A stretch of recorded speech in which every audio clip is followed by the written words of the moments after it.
Welcome to the Rim Break Rodeo. We hope this video helps. You start by proving ownership and ensuring the device is ready. Gather a receipt, the device serial or IMEI, and the linked Google or Apple ID email. These prove you have the right to manage the phone. Charge the battery to at least 50% so nothing stalls during service. Once done, make sure you know the OS version or model name. Service agents and official tools will ask for it, and having that info speeds the process significantly. You should pursue manufacturer or carrier support rather than unverified shortcuts.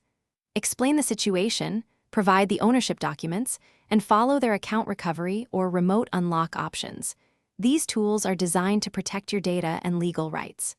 If remote paths are blocked, schedule an appointment at an authorized service center. Technicians there can verify ownership and perform secure recovery or reset steps.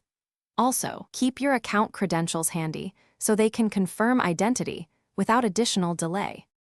When you reach the final stage, preserve your data and documentation.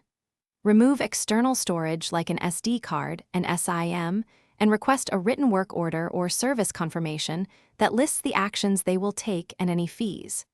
If recovery or official reset is denied, ask for escalation or formal account recovery forms. These provide a record and next steps. If something goes wrong, insist on a supervisor review and keep copies of all communications to resolve disputes efficiently. Thanks for watching. Consider subscribing if we helped you.